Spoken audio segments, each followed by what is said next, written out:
नमस्कार साथियों, स्वागत है आपका शाश्वत कथाएं चैनल पर, जहां हम प्रतिदिन लाते हैं एक नई पौराणिक प्रेरणादायक कहानी जो आपको सिर्फ सुनने के लिए नहीं, जीने के लिए प्रेरित करती है।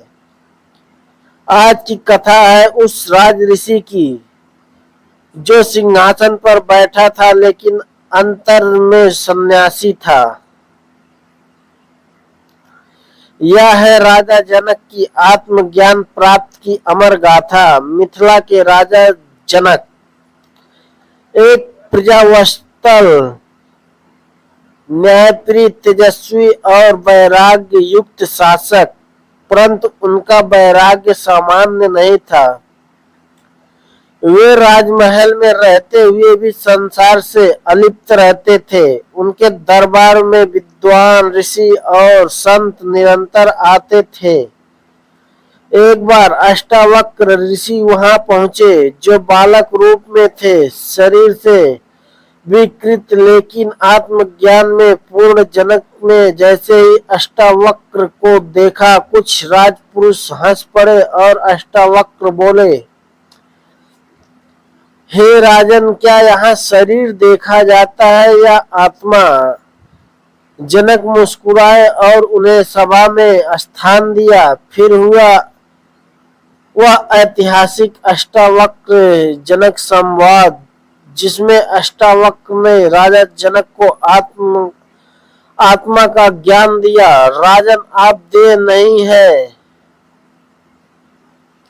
आप ब्रह्मा है, अनंत, अजन्मा, अजर, अमर। जनक ध्यान मग्न हो गए। अचानक उन्होंने आंखें खोली और कहा, अब मैं जान गया मैं कौन हूँ। अब राज्य हो या ना हो, मैं भीतर से मुक्त हूँ। एक बार जनक ध्यान में थे, तभी समाचार आया, राजमहल में आग लग गई है। सभी राजपुरुष घबरा गए, पर राजा जनक ध्यान मग्न ही रहे। उनके मुख से केवल एक वाक्य निकला, अगर सब कुछ जल भी गया तो भी मेरा आत्मा अडोल है। पूरा दरबार स्तब्ध रह गया।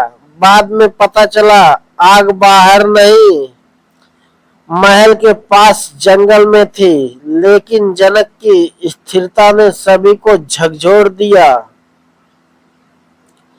राजा जनक ने हमें सिखाया कि सच्चा वैराग्य वेश में नहीं, भावना में होता है। सिंहासन पर बैठकर भी कोई सन्यासी हो सकता है, अगर वह अहंकार और मोह से मुक्त हो। उन्होंने दिखाया कि आत्मज्ञान केवल जंगलों में नहीं, राजमहलों में भी पाया जा सकता है।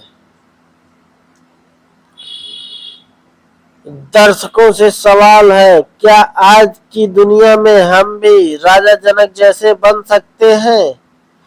क्या आप भोग के बीच भी योग खोज सकते हैं? नीचे कमेंट करें।